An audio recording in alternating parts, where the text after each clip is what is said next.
Olá pessoal, sou o professor Oswaldo Barros. Nós vamos fazer hoje a nossa segunda aula do curso de Introdução ao uso da inteligência artificial como recurso à prática docente.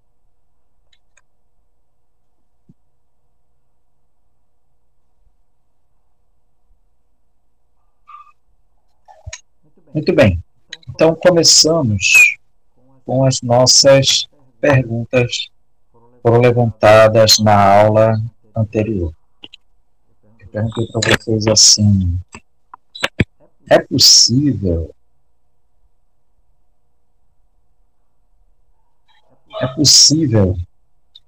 a inteligência artificial ela substituir o professor?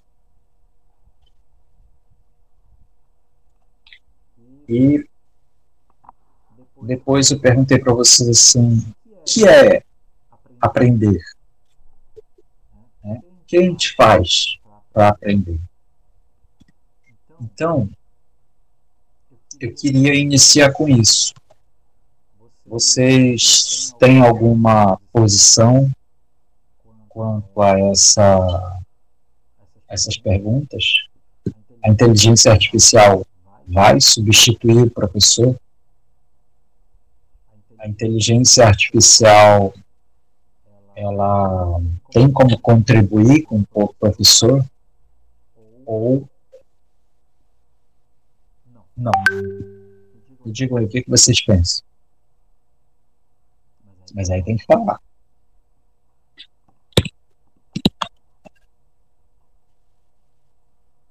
Gostaria? Nesse momento, eu queria que você entendesse que não tem nem certo nem errado. Tá? Você vai falar o que você compreende. Tá bem?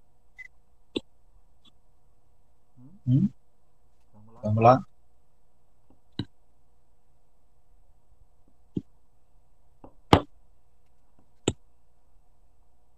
Bora, pessoal. Qual é o medo? Você não está me ouvindo, não?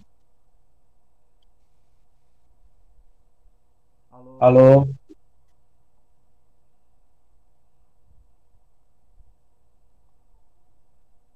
Vamos lá. Me digam, vocês acham que a inteligência artificial vai substituir o professor?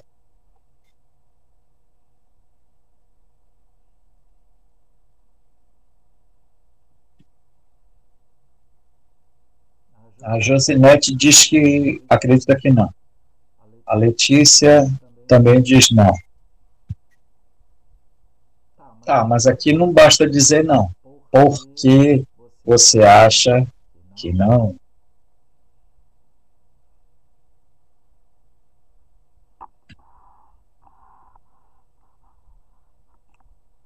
Pessoal, vamos lá. Me dê uma chance de conversar com vocês.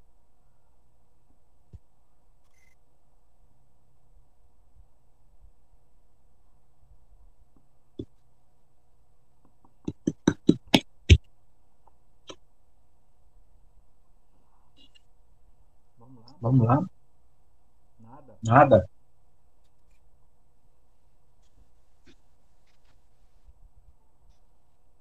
Descer.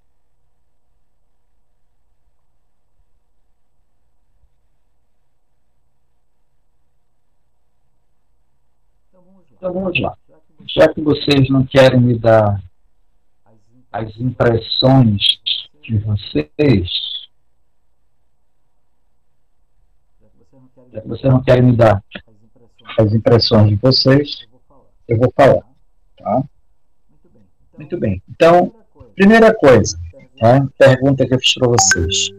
A inteligência artificial pode substituir o professor? Poxa, esse som tá horrível. Bom, essa questão ela levanta um debate crucial para o futuro da educação. Por quê? Porque a educação se faz na relação entre o educador e o educando. Há muito tempo, eu sempre pensei que o dia que os estudantes não quiserem ter aula, o professor perde o emprego dele. Porque só existe professor porque tem estudante. Então, professor, esses meninos não querem nada. Se eles forem embora, não tem carga horária para o professor. Porque a carga horária do professor é feita de acordo com a demanda. Se tem estudante, tem professor.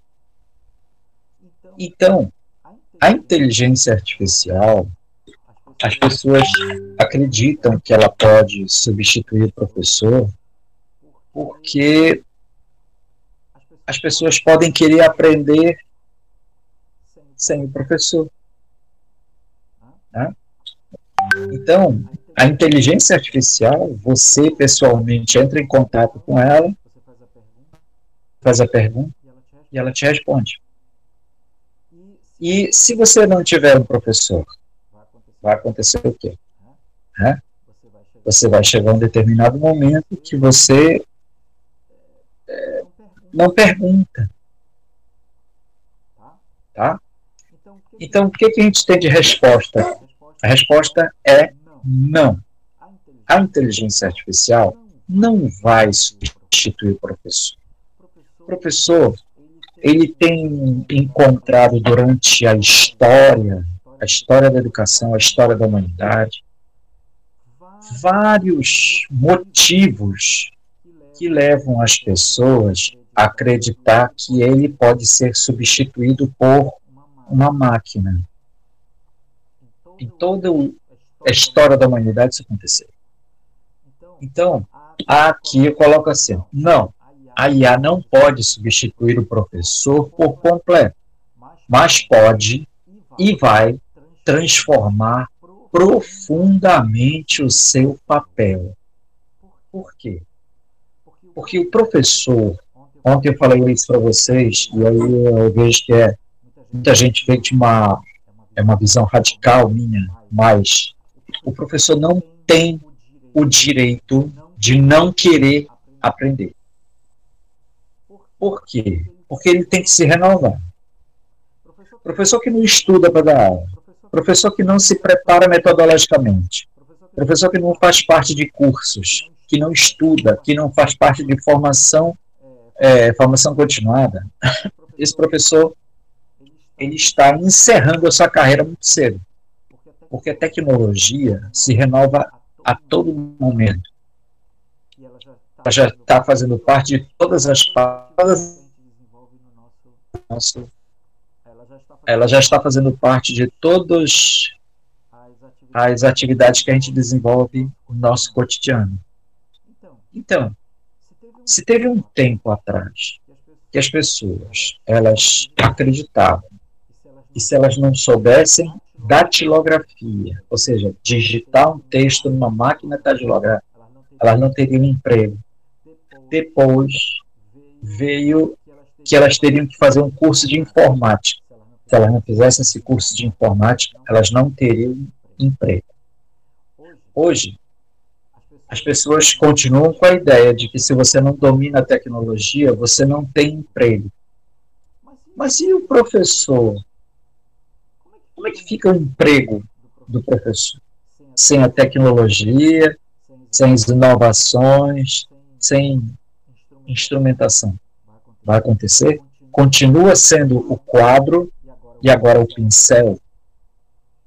Só mudou a cor do quadro, só mudou a cor do instrumento que ele usa para escrever.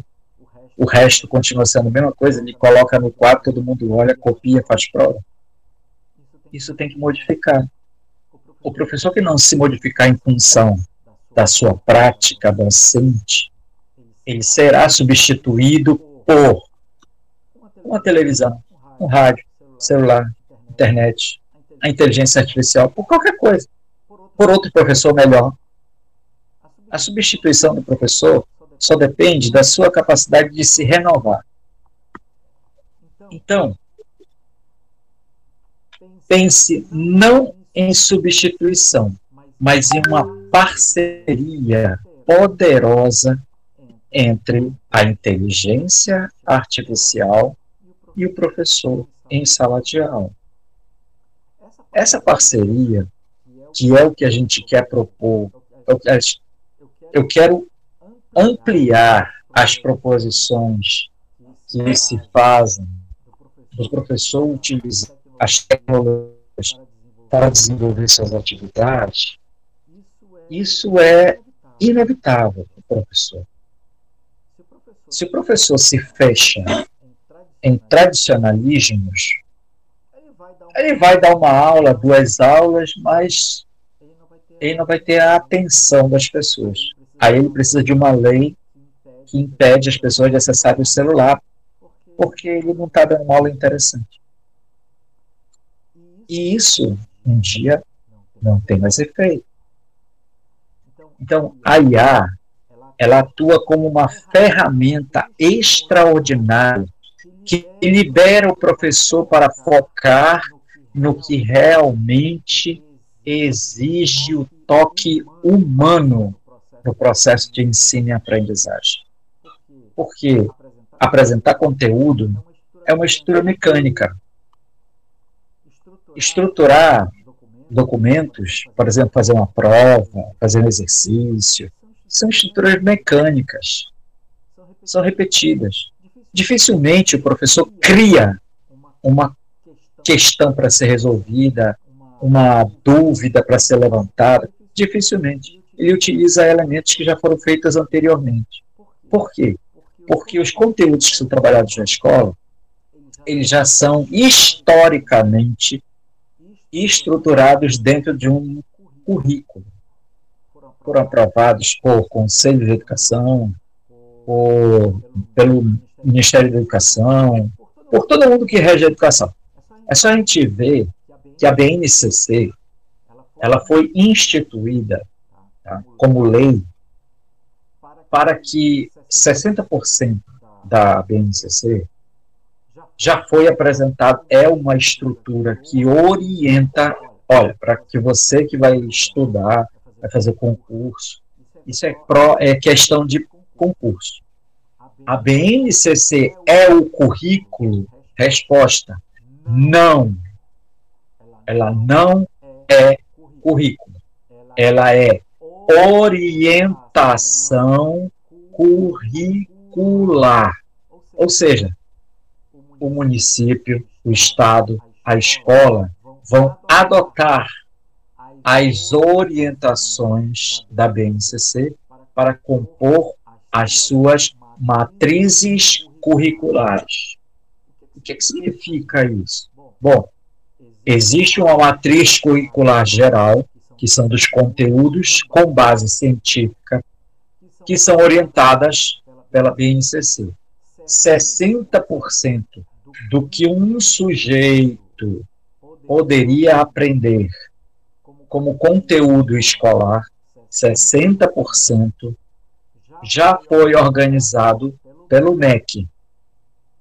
Agora, 20% é dividido entre 10% para a orientação curricular, para a matriz curricular do Estado, 10% para a matriz curricular do município.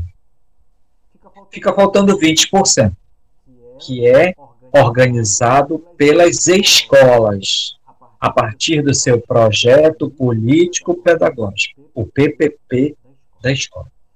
Então, não é só a BNCC que rege tudo.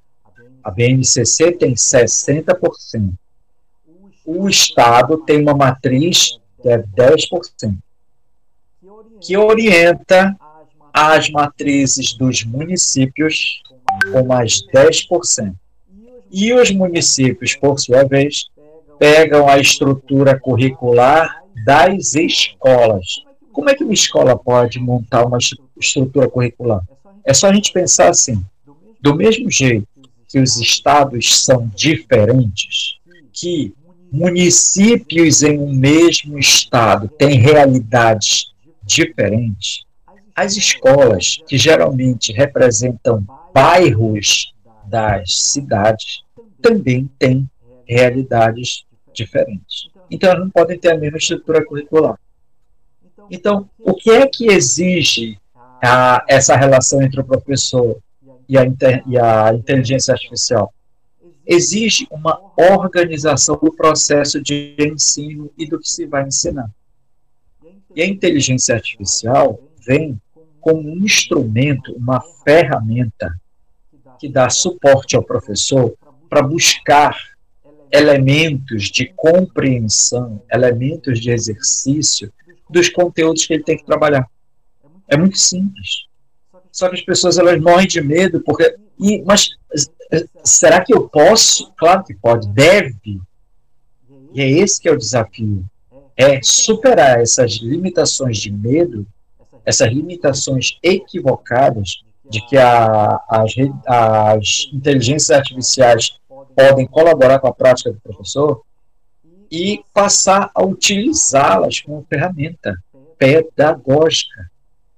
Tá? O professor não vai ficar menos inteligente porque ele usa a inteligência artificial. Não é isso. Então vamos continuar.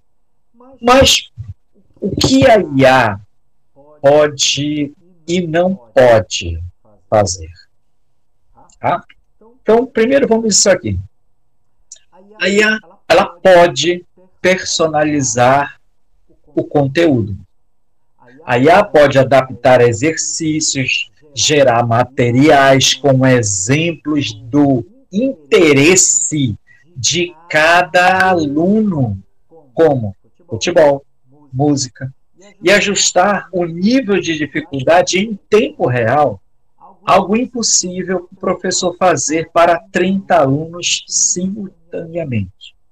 Então, veja, eu dou um tema para vocês. O tema é felicidade. Poxa, felicidade. Só que tem um detalhe, vocês são de áreas diferentes aqui. Tem gente da matemática, tem gente da história, tem gente da língua portuguesa, tem vários campos de conhecimento. Então, se o tema é felicidade, vocês, nos seus campos de conhecimento, vocês podem procurar inteligência artificial e desenvolver o seguinte: como posso tratar da felicidade a partir dos conteúdos para o 6º ano da disciplina matemática, na disciplina religião, na disciplina história, na disciplina geografia. Bom, esse tema da felicidade vai ser trazido pela inteligência artificial a partir do que ela tem como elementos de estrutura. Ela não vai falar que ela é feliz, ela vai falar sobre felicidade. E aí, você pode pedir para as pessoas que são os estudantes para eles fazerem uma análise sobre como a inteligência artificial está apresentando o que é felicidade. Porque se você perguntar para uma pessoa, um ser humano, o que é felicidade, às vezes, felicidade é tudo o que eu quero. Tá, você é feliz? Às vezes não.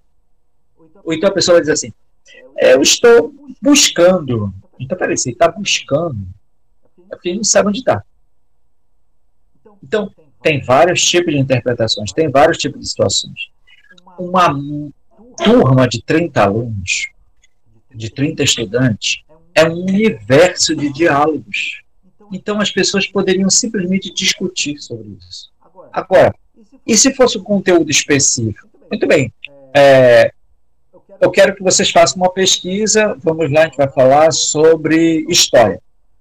Fazer uma pesquisa com o tema ditadura militar. Aí vem várias informações. O que você entendeu? Como você compreende isso? O que você conseguiu levantar aí? Então, a discussão será o principal tópico de trabalho que o professor vai desenvolver. As pessoas elas podem pegar conteúdos que o professor não se preparou para aquela aula, mas se ele deixar a situação aberta para que seja construída a partir do diálogo dos estudantes, então isso pode acontecer de maneira interessante. Outro ponto, que ela pode acesso imediato à informação, pode responder perguntas factuais 24/7, ou seja, o dia inteiro, uma semana inteira, funcionando como um tutor sempre disponível para tirar dúvidas básicas e liberando o professor para questões mais complexas.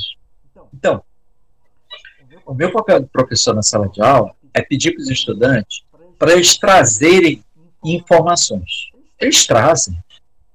A inteligência artificial vai entregar. Agora, como que a gente tem de informação aqui, vamos discutir. E essa discussão, a inteligência artificial não orienta. Quem orienta é o professor. Correção e análise de dados. Pode corrigir exercícios padronizados, como, por exemplo, eu faço uma lista de 30 exercícios. Aí as pessoas vão buscar respostas. A resposta já está lá na inteligência artificial. Agora, eu quero que você encontre outra maneira de responder isso. Eu quero que você varie a busca de respostas diferentes para uma mesma pergunta. Isso é um exercício interessantíssimo. Então, como múltiplas escolhas ou até redação com critérios definidos. Isso pode ser feito por uma inteligência artificial. Ela dizer assim, montar um exercício de português, por exemplo, dizendo assim mesmo, construa um texto com 30 linhas e 4 parágrafos, sendo que o tópico central do primeiro parágrafo é tal tema, o segundo é tal tema, terceiro tal tema, quarto tal tema. Sendo que o primeiro é introdutório, os dois centrais são de apresentação de argumentação e o final é de conclusão. Pronto, ele pode gerar esses parâmetros. E o estudante vai produzir. Ele pode construir um texto nessas orientações. Simples. Além de ele ter acesso a resumos de ideias para ele poder criar os seus próprios resumos. Tá? Então, gerar relatórios detalhados sobre o desempenho da turma, identificando quais tópicos têm mais dificuldades. Então, tudo isso, a inteligência artificial ela já faz quando a gente usa, por exemplo, o Google Formulário. Tá? Quando a gente faz o Google Formulário, você coloca lá os parâmetros de resposta que você quer do seu estudante. Então, o professor pode usar isso. Tá? Agora, só tem um detalhe, ele precisa estar preparado. Improviso não dá. Automação das tarefas administrativas. Pode ajudar a planejar as aulas, gerar provas, comunicar-se com os pais, preencher formulários, reduzindo a carga horária burocrática do professor. Inspiração e motivação. Tá? Um professor passionista que acende a chamada da curiosidade em um aluno é algo que uma IA não pode replicar. A conexão emocional é fundamental para o aprendizado. Então, a inteligência artificial pode construir elementos. Eita, teve um pico de luz na casa. Ela pode ter várias situações? Pode, sim, pode construir, pode ter, mas ela pode compreender o fator emocional de um sujeito? Não, não pode. Ela pode compreender que um estudante estuda, compreende, mas no dia da prova ele se sente tão nervoso que ele não consegue responder. Então, as respostas deles foram equivocadas na prova, ou ele simplesmente não respondeu. Aí, o que a IA vai dizer? Esse aluno não aprendeu.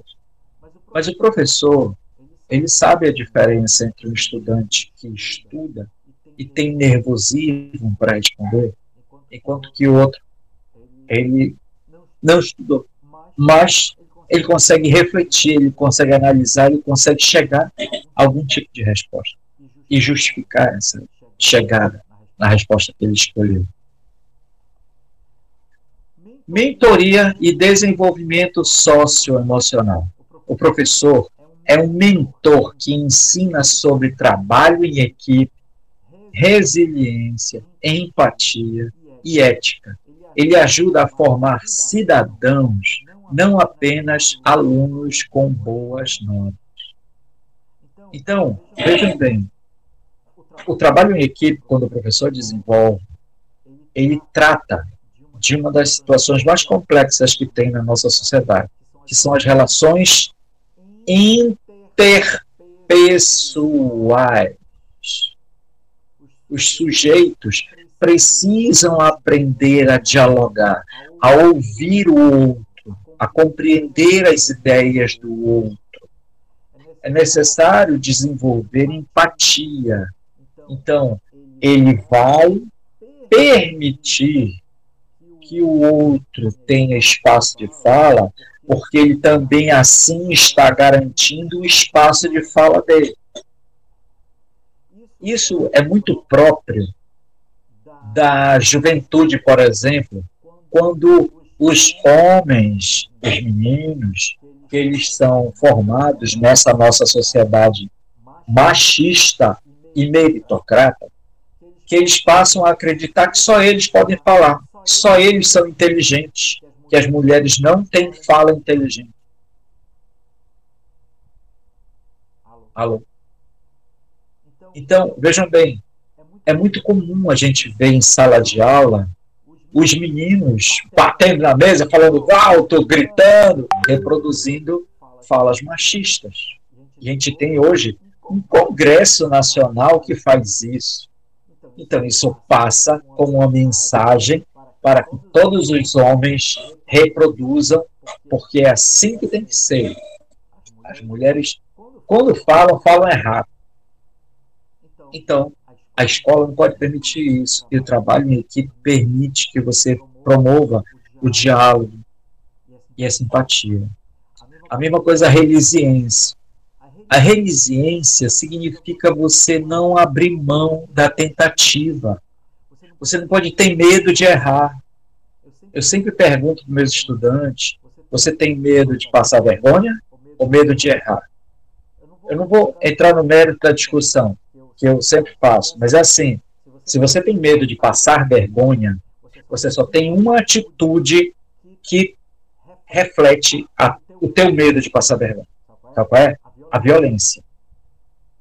Você não quer passar vergonha, então você tem um ato violento, falando forte com alguém, brigando com alguém, ou então dizendo, não me interessa, cada um tem que ter a sua ideia e pronto. Isso é um ato violento, porque você não permite o diálogo. Agora, quando você tem medo de estar errado, você aprende. Para quê? Para que você não erre.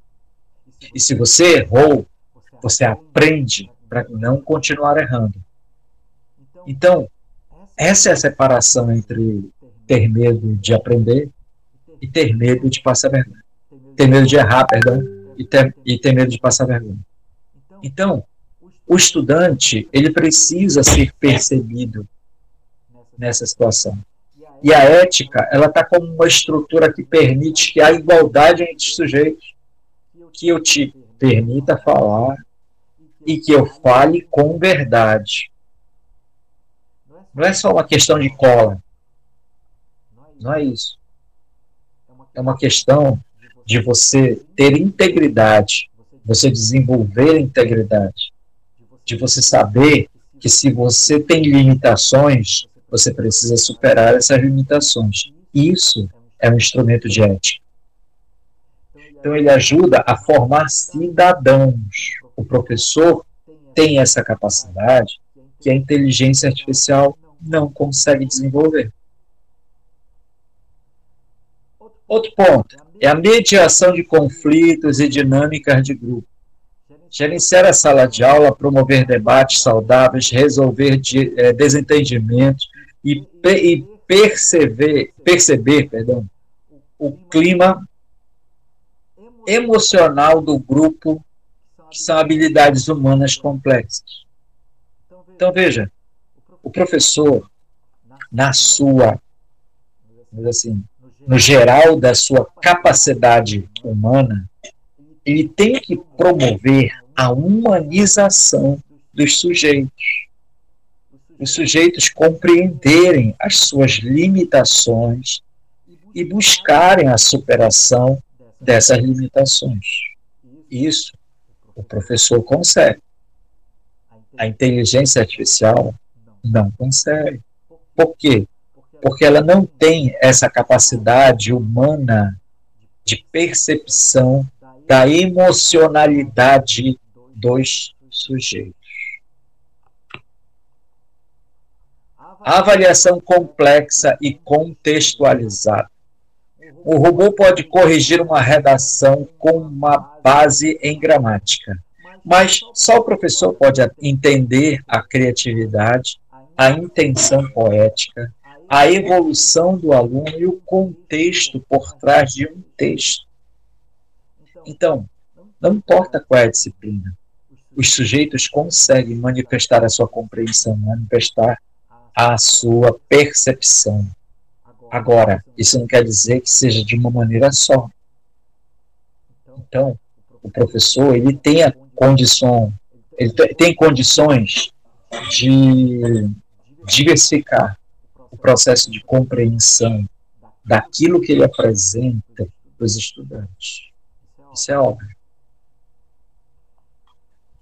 Improviso e adaptações em tempo real. Um professor percebe quando os alunos estão confusos com um olhar, adapta a aplicação do calor do momento, conta uma história pessoal para ilustrar um ponto e responder a perguntas totalmente inesperadas. Então, isso é uma coisa que eu gosto muito de fazer. Eu não sei dar aula sem contar história. Por quê? Porque isso aproxima os de uma situação mais humana, uma situação mais real. E aí, geralmente, quando eu falo das minhas vivências em determinadas situações, que é justamente para justificar a compreensão de determinados conteúdos que eu estou trabalhando, isso possibilita ao estudante ele se ver na situação e compreender-se como um sujeito que constrói a percepção de alguma situação de aprendizagem. Muito bem. Então, qual é o futuro dessa relação entre o professor e a inteligência artificial? Aqui eu proponho e coloco, não sou eu que proponho especificamente, mas a partir das leituras que eu fiz, a partir de vídeos, de conversas, de artigos que eu li, tem uma situação que ela é proposta como uma articulação, né, que chama-se de sinergia. A sinergia professor-inteligência artificial. Ou seja, a gente não vai falar de simbiose, não é isso. Simbiose é quando você tem uma coisa e a outra coisa elas se tornam uma terceira. Isso é simbiose. Se fala aqui de sinergia, ou seja, utilizar o potencial do professor e o potencial da inteligência artificial para construir um processo de aprendizagem que seja orientado e constituído por conceitos que são introduzidos no processo de escolarização. Tá? Então, aqui, ó, o modelo futuro não é a IA contra o professor, mas a IA com o professor. Então, o professor, ele como maestro, como funciona? O professor deixa de ser o único detentor do conhecimento na frente da sala de aula. Simples. Né? Ele não é o que está colocado aqui como sábio no palco. Porque ele tem que saber, se ele não souber, ele não é um professor. Então, eu creio que você já deve ter passado por essa situação, uma situação assim, muito comum. O professor está dando aula sobre um assunto, ele estudou para dar aula para aquele assunto. Aí uma pessoa, ela acha que ela tem que testar a capacidade dela de inteligência superior, porque é engraçado como as novas gerações, elas sempre acham que são mais inteligentes do que as gerações anteriores. Simplesmente porque elas chegaram agora, já viram o mundo assim como elas estão vendo, então elas têm acesso à tecnologia, coisas complicadas, coisas complexas, que os pais, os avós, os mais velhos que ela conhece não têm acesso, então ela se acha melhor, mais capaz, etc. Aí ela faz uma pergunta, ela viu um artigo, viu um vídeo, alguém comentou sobre uma determinada coisa, e ela faz aquela pergunta para colocar o professor em xeque. Professor, eu acho que não é bem assim, não. Por quê? Aí a pessoa tenta montar uma situação que mostra que ela é mais inteligente que o professor. Olha, muitos casos são mais inteligentes do que o professor, só que o professor, ele estudou aquele assunto para aquele momento, daquela maneira. E o estudante está trazendo uma coisa inusitada. Uma coisa que é muito ruim na prática do professor, e vocês que serão professores têm que entender, é que o professor, quando gera improviso, dá errado. O professor improvisou, deu erro. Então ele não pode improvisar, ele tem que se preparar. E no que ele se preparou, o estudante faz uma pergunta lá sobre uma determinada coisa, aí o professor diz assim: oh, muito boa a sua pergunta, gostei. Olha, nesse momento eu não tenho uma resposta para você, mas eu vou pesquisar e na próxima aula eu trago isso para você. Mentira! Ele não vai nem lembrar disso. Então, por quê? Porque ele tem medo de passar vergonha. Ele é muito sério. E eu já vi situações de professores de matemática que, para eles não passarem vergonha, eles passaram um exercício. Então, vou te mostrar um negócio aqui. Vem cá, faz essa questão aqui. Eu estava num município, aí lá vem minhas histórias. Eu estava num município, que eu não vou dizer qual é, e eu estava na casa dos professores. Aí tinha uma professora lá, que ela chegou com uma história lá pra gente. Estava eu e um outro professor conversando, ela chegou. E ela disse assim mesmo: agora eu tive uma situação que uma aluna resolveu me peitar. Aí começou a ouvir a história dela. Ela passou um exercício no quadro e disse assim: quem é que vem aqui fazer? Aí uma menina levantou e resolveu o exercício. Aí ela, então faz esse outro aqui. Aí a menina olhou e resolveu. A pessoa, olha. Aí a professora botou um desafio lá para ela responder um negócio. Ela olhou, aí todo mundo, Aí ela, respondeu. Meu Deus do céu, a professora começou a subir a pista por aquilo. Procurou um exercício lá do doutorado dela e jogou lá para a menina resolver. Aí a menina começou a resolver. Ela disse: professora, daqui para frente eu não sei. Aí ela sentiu assim: tá vendo? Te peguei. Tá pensando que é melhor do que eu? Então, esse tipo de situação só acontece porque o professor ele acha que ele é a única pessoa inteligente que tem na sala de aula. Só que outras pessoas são inteligentes, têm acesso à internet, têm acesso ao celular. Inclusive, é muito comum hoje você dizer na sala de aula determinada coisa. Por exemplo, um professor que não se prepara, que não leu, ele dá um determinado conceito lá que foi falado por fulano de tal. Aí o aluno pega, vai na internet e olha e diz assim: professor, foi nesse artigo aqui que o senhor viu? Aqui ele está dizendo outra coisa. Então, esse tipo de vergonha o professor pode passar. Tá? Então, para ele evitar isso, ele tem que mudar a perspectiva de trabalho dele. Ele não pode ser o supremo do conhecimento. Ele tem que ser um orientador. Ele tem que possibilitar os outros construírem respostas e trazer essas respostas diferentes do que ele poderia apresentar para as pessoas, porque essa diversificação de respostas dá aos sujeitos autonomia para que eles possam construir a compreensão pessoal diante daquilo que está sendo estudado. Então, na maioria das vezes, as pessoas não se preocupam com isso. Elas ficam muito preocupadas em mostrar o quanto elas são boas, inteligentes, capazes.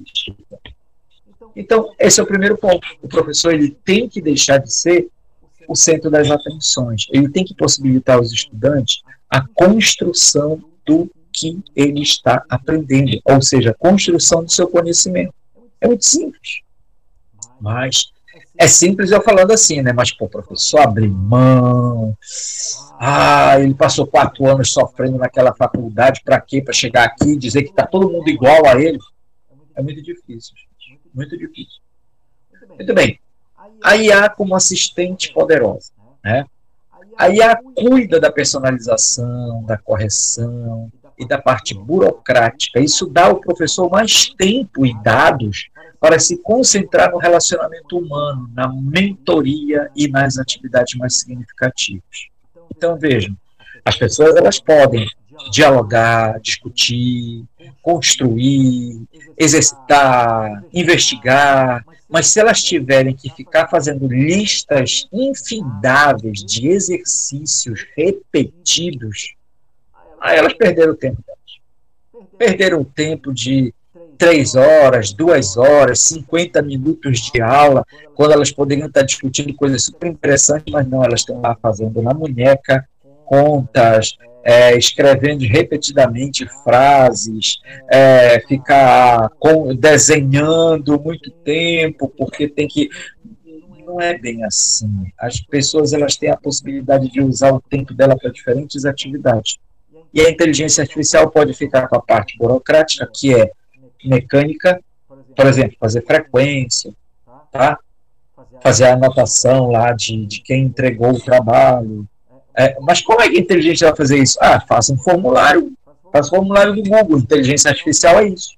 O formulário do Google é uma inteligência artificial. Vocês não perceberam o que é? Muito bem. A IA pode substituir tarefas específicas do professor, mas nunca substituirá a sua essência, que é a essência humana do professor. A educação é, em seu cerne, um ato humano de conexão, inspiração e cuidado. Paulo Freire definiu muito bem o que é educação. Educação é um ato de amor. Amor ao próximo, amor às próximas gerações, amor ao mundo. Porque, assim, vamos entender muito claramente, ninguém ensina o outro a ser ruim. Ninguém ensina o outro a ser burro, a não ter inteligência. Ninguém ensina o outro a ser malvado. Não. As pessoas elas constroem isso nas suas vivências.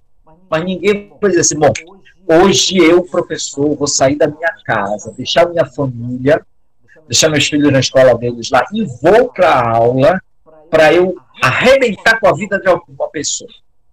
Hoje eu vou deixar alguém infeliz. Eu duvido que tenha uma pessoa, por mais malvada que ela seja, que ela pense isso. E se tiver, ela não deveria estar na educação, ela poderia estar fazendo qualquer outra coisa da vida dela. A IA será a ferramenta que se usa, a ferramenta que se usada com sabedoria tornará o professor mais humano do que nunca. Uma das situações que mais exige a humanidade do professor hoje na educação é a compreensão das limitações dos sujeitos. A gente compreende que as pessoas apresentam dificuldades para aprender, é a gente saber que nós precisamos, veja bem, eu sou professor, vocês são estudantes. Eu sei das limitações de vocês, que podem ter origem econômica, política, familiar, vários tipos de limitações. Muito bem. Sendo que eu, conhecendo essas limitações de vocês, preciso organizar a minha estrutura metodológica de tal maneira que viabilize a aprendizagem de vocês. Por quê? Porque o meu objetivo central no meu trabalho é promover o sucesso do meu estudante. Agora, tem muita gente que pensa o contrário. Não, eu vou piorar, eu vou dificultar, eu vou apertar, Porque se ele não aprender, ele não vai responder. Porque se ele passar por mim, ele merece. Se ele não passar por mim, ele tem que ficar no lugar dele. Eu já ouvi isso de alguns professores de matemática. Inclusive um professor que ele disse assim mesmo: eu avalio corretamente as pessoas. E para elas mostrarem que sabem, elas têm que passar por mim, têm que vencer a mim. Eu perguntei para ele: vem cá, quem foi que disse que você é o arauto da felicidade das pessoas a partir da educação? É claro que ele tem raiva de mim até hoje. Mas o professor que acha que se você não mostrar para ele que você tem a capacidade de responder o que ele pergunta, então você é incapaz de aprender, desculpe, isso não é educação. Isso pode ser qualquer coisa, mas menos educação. E tem tantas coisas boas que essa pessoa pode fazer. Ela pode vender Avon, ganhar bastante dinheiro. Ela pode vender, sei lá, vários instrumentos por aí. Tem alguém que quer falar, gente? Ainda não?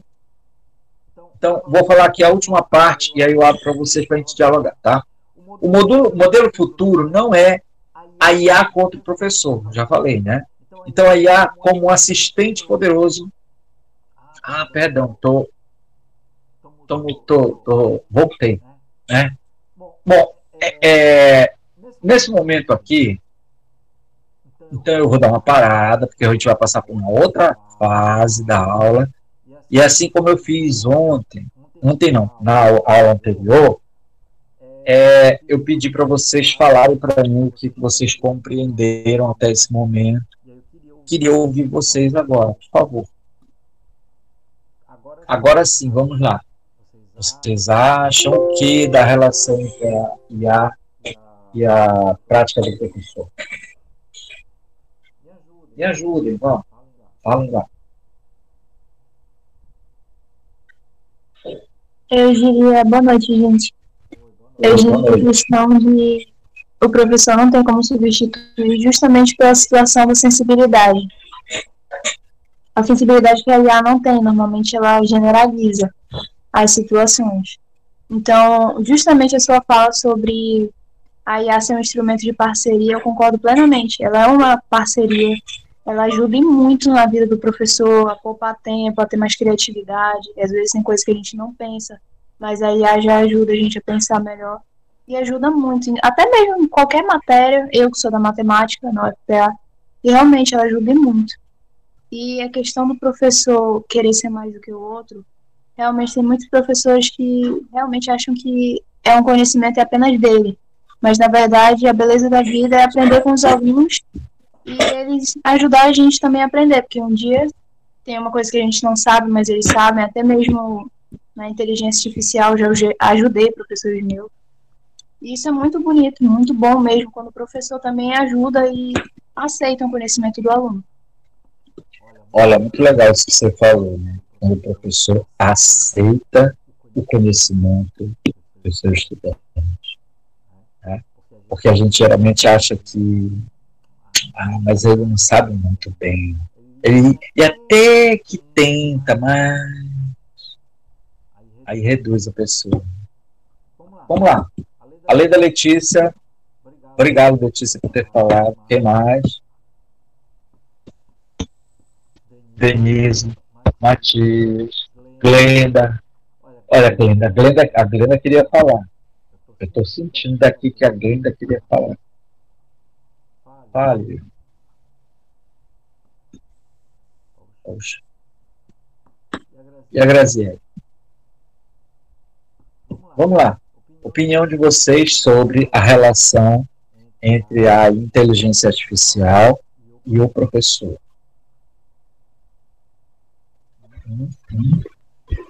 Olá, boa noite. Olá, boa noite. Bom, ao meu ver, né, prestando atenção aí no tudo que o senhor está falando, na opinião dos colegas também, né, eu penso que a IA, ela contribui muito com esses recursos inovadores tanto o professor como o aluno, a população em geral, né? Porque através da IA, ela ajuda o professor, como foi dito, com diversos desenvolvimentos, né? Dos trabalhos, das pesquisas, né? Para contribuir no ensino. Nunca, né? Para mim, não posso dizer nunca, porque eu não sei, daqui mais uns anos, mas eu não vejo a forma de como uma IA pode substituir um professor, porque o professor, ele tem uma competência que é humana, que eu como aluna, né, várias vezes já me deparei com situações que tive que conversar com meu professor, de ouvi-lo, o que ele tinha a me aconselhar naquele momento, né, que eu estava precisando, da orientação dele. Então, eu não vejo como uma máquina possa fazer isso. Contribui muito no ensino, das pesquisas, mas o professor, ele é o desenvolvedor na sala de aula para que o aluno seja orientado e assim, através do ensino, ele venha desenvolver um pensamento crítico, né, e participação com colegas, e assim obtenha, né, naquele ambiente, para que um dê a sua opinião, discuta dos assuntos, né, discussão sobre os assuntos, e aquilo a gente se sente acolhedor dentro de uma sala de aula, né, com o professor, com os colegas. Nós vimos isso na pandemia, a falta que fez a gente estar numa sala de aula, aquela presença, né, do professor, do colega, a interação social, quanto é importante. Então, ao meu ver, a IA contribui sim muito, porém o professor jamais pode ser substituído. Obrigado, Esmelina. Olha, a Esmelina falando agora, ela me chamou a atenção para uma... eu creio que alguns pontos fazem parte da prática do professor. Então, vamos ver assim. Um deles, a informação. Quando a gente está dando uma aula, você está informando o sujeito. Tá? Outra situação é a avaliação da aprendizagem sobre a informação. Tá? Então, quando você avalia, você quer encontrar elementos nas respostas apresentadas, elementos que fizeram parte das informações que foram dadas. Aí, outro ponto. Você quer, além de avaliar, você quer analisar a capacidade do sujeito de utilizar o que foi aprendido, ou seja, aquilo que foi aprendido a pessoa ouviu a informação, internalizou essa informação e responde questões de acordo com o que foi internalizado. Agora, será que eu posso utilizar essas informações para outras situações diferentes daquela que está sendo avaliada? Por exemplo, eu aprendo palavras novas. E uso essas palavras novas em um jogo de caça-palavras. Muito bem. Agora, será que eu posso utilizar essas palavras novas, aprendidas e apresentadas num jogo, em situações diferentes daquele jogo, em situações diferentes da sala de aula? Por exemplo, um encontro com uma pessoa, eu utilizar uma palavra diferente para dizer que eu tenho um vocabulário melhor, né? Ampliação do meu vocabulário. Outro ponto tudo isso que eu já aprendi e já domino, eu tenho a capacidade de ensinar para outra pessoa, ou seja, repassar aquilo que eu aprendi para outra pessoa. Será que eu tenho a capacidade de já que eu aprendi a informação, eu exercitei a informação com prova, com avaliação e tal, eu faço outras construções a partir daquilo que eu aprendi, eu tenho a possibilidade de gerar informações novas, ou seja, ensinar para outras pessoas. Será que eu posso falar? Por exemplo, eu chego em casa e falo de determinada coisa que eu ouvi o professor falar, né? E, por fim, já que eu tenho essa capacidade toda de construir, eu posso inovar. Ou seja, eu já sei disso. Agora eu vou buscar uma coisa nova sobre essa informação que já o professor me deu aqui no início. Tá? Eu posso buscar novas informações que vai gerar um outro ciclo de aprendizagem, de exercício, de informações para outras pessoas. Tá? Será que tem isso, essas capacidades? Bom, para que eu entenda como essas capacidades elas podem ter importância no meu processo de aprendizagem, e é isso que a Esmeralina me chamou a atenção, nós precisamos fazer com que o professor ele compreenda como essas habilidades são importantes para as pessoas e como ele pode utilizar diferentes instrumentos para que a pessoa desenvolva isso, para que ela aprenda isso de maneira objetiva. Tá? E o que acontece hoje é que geralmente a gente encontra professores que ensinam pontualmente uma coisa, mas ele pede um universo de respostas que ele não deu, que ele não orientou, que ele não ensinou. Então, peraí. Se as pessoas elas podem ser motivadas para responder aquilo que eu ainda não dei totalmente de informação, então elas têm condições de buscar essas novas respostas e me trazer. Eu aprendi com um professor, num processo de trabalho que eu fiz, que foi, eu trabalhei no Planetário do Pará durante quase 10 anos. Logo no início do Planetário, nós tivemos um professor que ele fez uma formação com os técnicos do Planetário, e esse professor foi muito significativo para mim, porque ele me ensinou as estruturas da ciência, respondendo questões e me dizendo que o seguinte, olha, o que é ciência?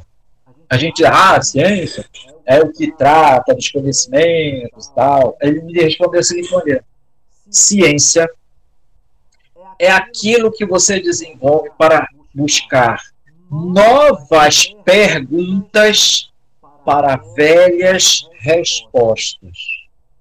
Então, olha só, eu já sei que o mundo ele tem uma dinâmica, social. Uma dinâmica social do mundo é o capital. Quem tem mais dinheiro, quem tem menos dinheiro. Quem precisa de mais dinheiro, quem precisa de muito mais dinheiro. Então, essas dinâmicas sociais em relação ao dinheiro, elas têm uma resposta que é o trabalho, a economia. Então, peraí. Como é que a gente pode encontrar novas respostas para novas perguntas, perdão? O que a gente pode perguntar? Novas perguntas para esta resposta, que é a vida que a gente leva no mundo com relação ao dinheiro. Porque a nossa resposta atual da vida que a gente tem com relação ao dinheiro é: eu preciso de dinheiro. Eu preciso de dinheiro. Muito dinheiro. Só que eu vou trazer um exemplo da vivência que a gente tem agora, que modifica essas estruturas. Todos vocês, todos nós aprendemos que o dólar, o dinheiro, dólar, é a coisa mais importante do mundo. Tá? Sem dólar não tem economia. Muito bem. Só que um conjunto de países um conjunto chamado BRICS, que envolve o Brasil, a Rússia, a China, a Índia, vários países, que têm umas populações enormes, que tem uma economia que está crescendo. Eles resolveram dizer assim mesmo: não precisamos do dólar. Podemos negociar com outra moeda. Aí quem é o dono do dólar ficou maluco. Ficou maluco porque se perder a ideia de que o dólar é o dinheiro do mundo, acabou para a gente. A gente só trata com dólar. Quando o euro surgiu na Europa, foi a mesma coisa. Quem foi que resistiu ao euro? Quem tinha um dinheiro que não queria perder a identidade. A Inglaterra, que tinha a Libra. Tem a Libra. Então, a Inglaterra se opôs completamente à União Europeia, saiu da União Europeia. Por quê? Porque ela não queria perder a supremacia do seu dinheiro. E o euro se tornou uma moeda comum.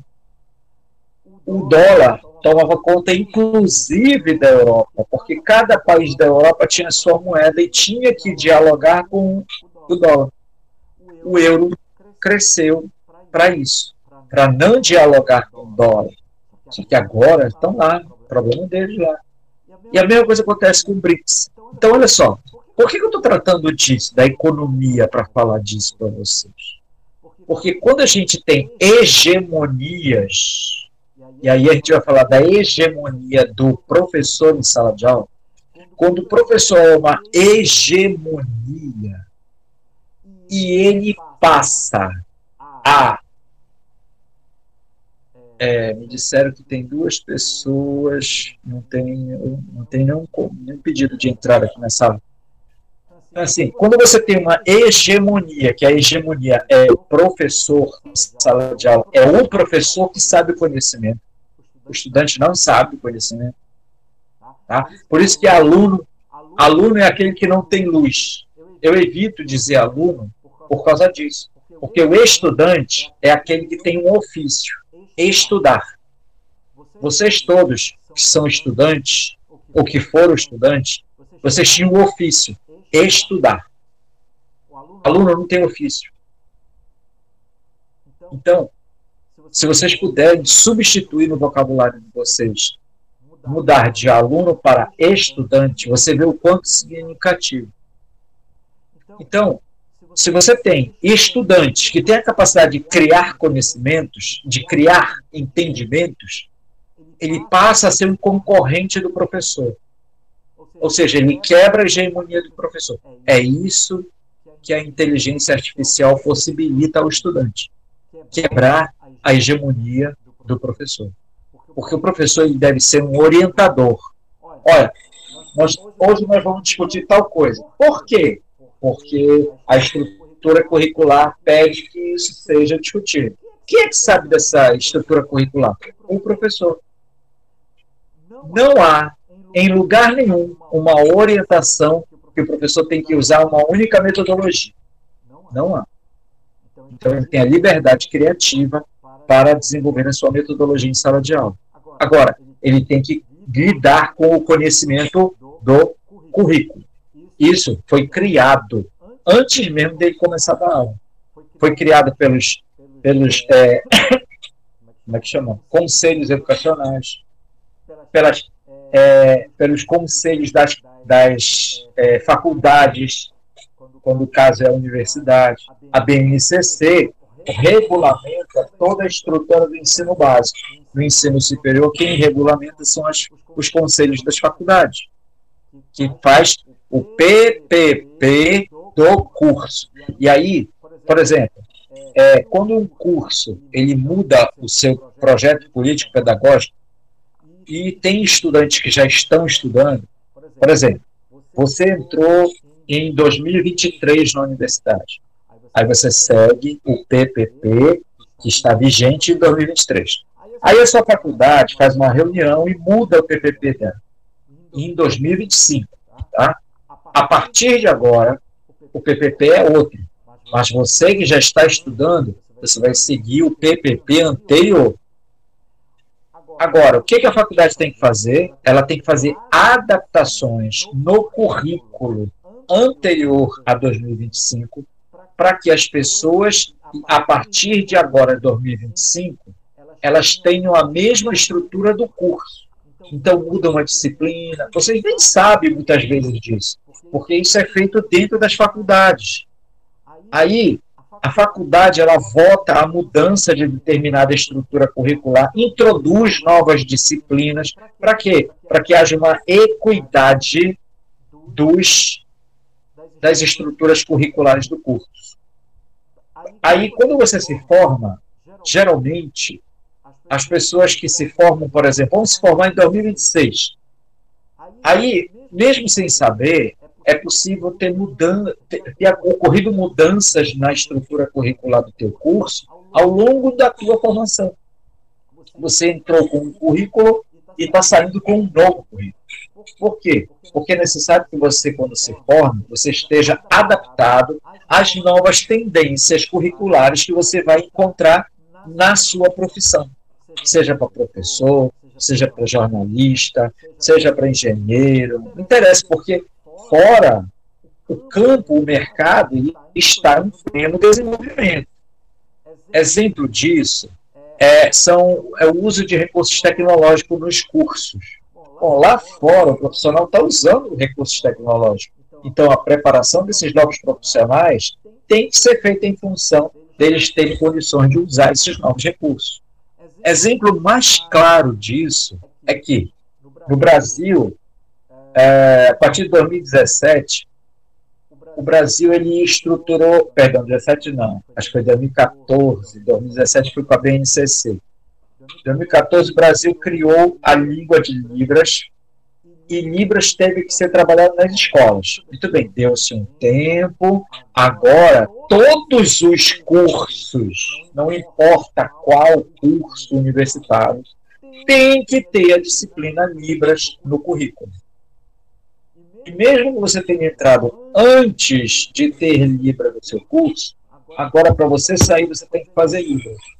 Nem que seja com disciplinas optativas.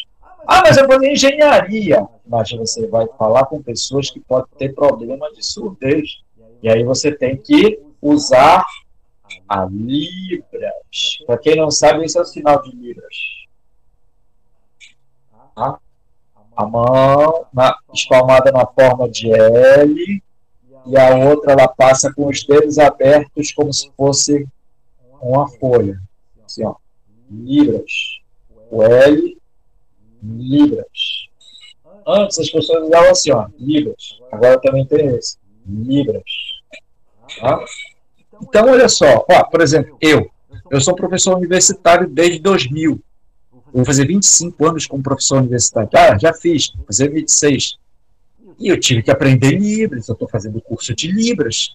Por que a gente não está tendo aula dia de segunda e quarta? Porque eu faço cursos de Libras. E eu comecei o curso e eu já tinha programado esse curso antes. Aí me atrapalhou a vida, eu tive que fatiar ele em 2 semanas. Então, é atualização profissional. Tá? Muito bem. Alguém quer falar mais alguma coisa? Graziele. Boa noite, professor. Boa noite. Eu ia até comentar, né, que eu entrei agora aqui na sala, sobre a inteligência artificial, né, eu ia até comentar com o senhor que é muito importante hoje em dia a gente ter uma disciplina realmente voltada só para isso, né, assim como o senhor acabou de falar, que como já temos a Libras, né, que agora ela é obrigatório, eu também acho que a inteligência artificial deve sim ser inserida no currículo, independente de qual graduação. Eu acho importantíssimo ela ser inserida. Olha, Lohane, tem uma coisa que está acontecendo hoje nos estados, inclusive muito tardiamente. Desde 2014, olha só, 2014, há 10 anos atrás, tá? Fazer 11 anos agora, foi montado um plano educacional chamado Plano Decenal de Educação. E nesse Plano Decenal de Educação, todos os municípios brasileiros, eles deveriam ter organizado um plano de utilização das mídias, redes sociais, internet, informática na educação. Educação básica. Desde lá da escola, da educação infantil até o ensino médio. Passaram-se 10 anos e o governo federal começou... Aí, durante 4 anos se perdeu tudo isso. Ninguém nem queria saber de educação, só queria saber de Deus, pátria e família. Aí a educação ficou perdida.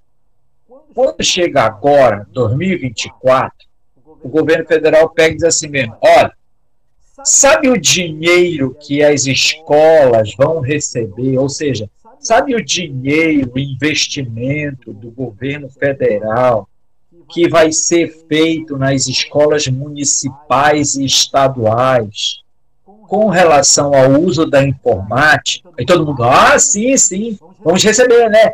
Não, vocês só vão receber se vocês tiverem um plano didático pedagógico de como utilizar a informática, incluindo inteligência artificial, na educação básica.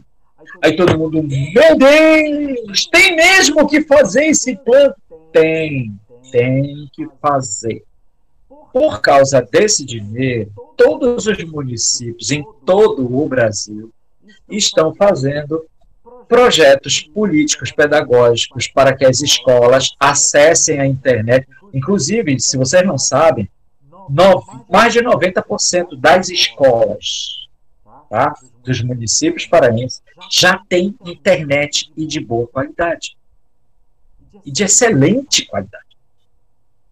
E aí, o que acontece? Agora, vamos lá, montar laboratório de informática, dar tablet, dar celular, um monte de coisa para os alunos usarem a internet na sala de aula. Só que tem um monte de professor que não quer porque ele não sabe usar.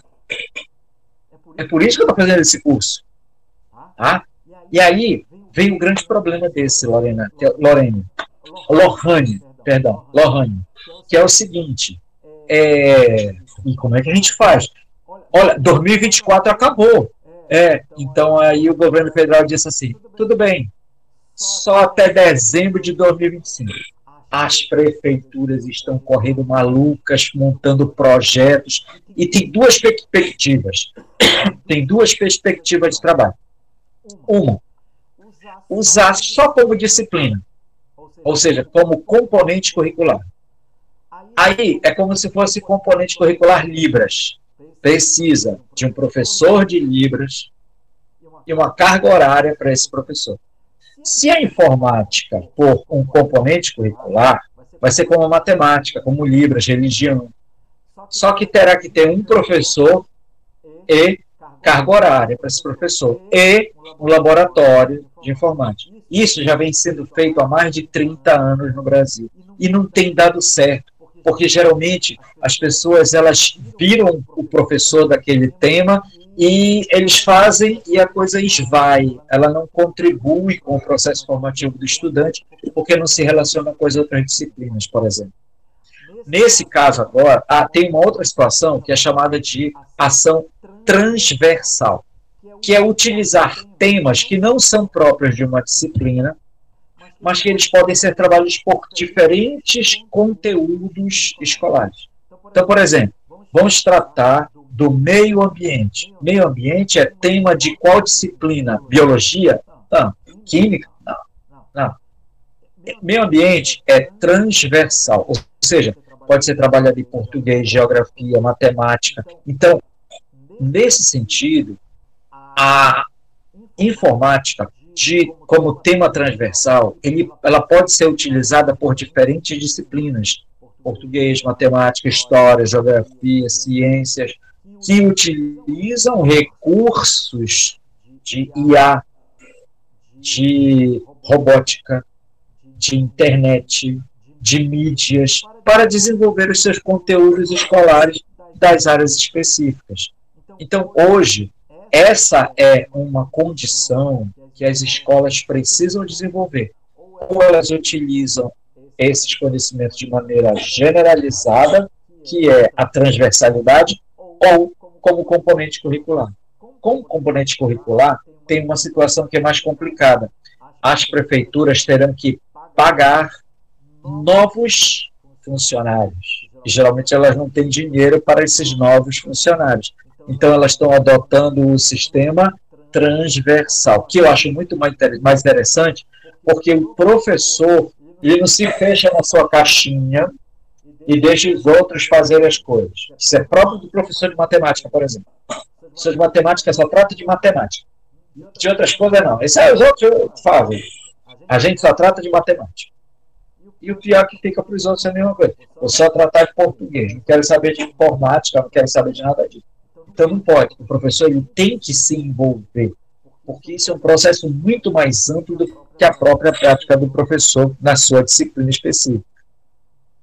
Tá? Alguém mais? Posso continuar? Vocês não vão dizer nada mesmo, eu vou continuar. Poxa vida, é de vocês. Vocês são difíceis. Mas eu ainda vou vencer vocês. Eu estou tendo uma semana para instigar vocês a conversarem mais. Não desisto assim. Vamos lá. Agora, deixa eu mudar um pouquinho. Eu perguntei para vocês, o que é aprender? Aprender é, acima de tudo, uma mudança. Quando você aprende, você muda. Tá? E aí, eu posso dizer para vocês assim, quem mais reflete a aprendizagem são as crianças. Inclusive, eu acho que vocês já devem ter feito isso, mas vocês sabem qual é o som da aprendizagem? Alguém sabe dizer aqui qual é o som de aprender? Alguém sabe dizer? Quem já teve aula comigo sabe, que eu já disse. O som da aprendizagem é: ah, tá! Esse que é o som da aprendizagem. E, pessoal, sim, se vocês são professores ou se vocês não são professores, tem uma coisa que é fantástica,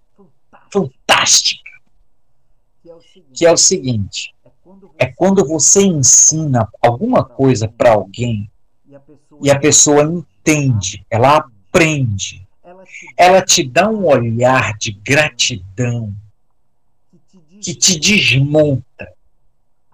Aí você percebe qual é a importância que você tem como professor, que você tem como instrutor, uma pessoa que informa.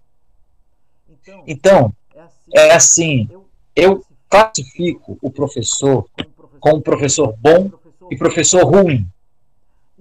E para isso, eu utilizo a seguinte situação. Se você é professor, se você ensinou para alguém e tal, você vai passando na rua, aí uma pessoa olha e diz assim: ei, professor, abraço, hein? Até lá, te cumprimento. Por exemplo, eu vi uma orientanda minha do mestrado, que ela me disse assim, ela estava andando na rua quando ela viu, tia. Aí ela olhou para o outro lado da rua, uma aluna dela que estava com a mãe, ela fez a mãe parar para ela falar tia, até que ela olhasse, aí ela só fez dar um adeus e seguiu. Ela só queria dar aquele adeus, só queria dar aquele tchauzinho. Por quê? Porque ela encontrou uma pessoa que estava ajudando ela a construir uma outra forma de ler o mundo. Era uma criança que estava aprendendo. Agora, do mesmo jeito que tem o professor, que a pessoa, ela te cumprimenta, lá de longe, lá, um abraço, hein? Bom aí, tudo bem, senhor? Tem aquele também que quando você olha, lá vem o cara, você muda de calçada. Você diz, ai meu Deus, lá vem aquela peste. E vai por ali. Por quê? Porque são pessoas que elas não construíram em você a afetividade da aprendizagem. Não contribuiu com a sua humanização. São pessoas que elas passaram por você da pior maneira possível. Então, aprender é isso. Aprender é uma mudança. Você muda a pessoa. quando a pessoa se vê mudada porque você contribuiu, você passa a ser uma pessoa fantástica na vida dela. Então, o que aprender? A transformação que ocorre no seu cérebro e no comportamento a partir de uma experiência. Por isso que as pessoas gostam de viajar. Ela não gosta de ficar em casa. Ela gosta de viajar para saber como é que são os lugares, para conversar com as pessoas, para comer comida nova, para dormir em lugar diferente, para passar dificuldade. Eu tenho um amigo, ele é o meu barbeiro, ele corta cabelo, meu cabelo, o cabelo dos meus filhos. Aí teve um dia que eu fui lá com ele e tal, o nome dele é Max. Aí eu disse, Max, tá. Não, aliás, eu fui cortar cabelo, nem disse nada para ele que me disse. Era a véspera de um feriado, se eu não me engano, era um dos primeiros finais de semana das férias. Eu acho que era isso. Aí, eu falando com ele, né, a gente vendo na televisão trânsito pesado, trânsito muito ruim e tal. Aí eu disse, não, mano, eu não tenho vontade de sair de casa quando eu vejo essas coisas. Porque sair de casa para passar essas situações, ele disse, pois eu gosto. Porque o que importa para mim é a experiência, é a viagem, é a vivência. Aquilo me tocou de um jeito tão importante que eu disse assim, não importa o que eu esteja fazendo. O que importa é a estrada. O que importa é o caminho. Porque no caminho a gente aprende, se prepara, a gente compreende, se vê diferente. Que era isso que ele estava querendo me dizer. Ele gostava daquele furdunço de ficar no trânsito lá, demora, aí bate papo, fala besteira, todo mundo encarna um no outro. É um encontro. E eu vi que é isso. A vida é assim. Então, imagina, o Max, que é o meu barbeiro, me ensinou uma coisa fantástica sobre a vida, que é, vai e vive a estrada. Não é o final do caminho que importa, é o próprio caminho. E isso é muito bom. Então, isso é experiência. Vamos continuar. Então, ó. Antes de aprender algo, você não sabia ou não conseguia. Depois que aprende, você sabe. Consegue. Essa mudança é geralmente duradoura. Então, todas as dificuldades que você passou anteriormente, que agora são vencidas de maneira fácil, você às vezes nem percebe. Mas imagina, eu tenho um casal de gêmeos que eu sou padrinho deles. Eles estão descobrindo o mundo lá. Aí eles estão começando a aprender a andar, sabem engatinhar, eles vão descobrindo o mundo do jeito deles. Então antes eles não sabiam, mas agora que eles sabem, que eles começam a aprender, eu acho engraçado que a gente vê os memes, né, nas redes sociais.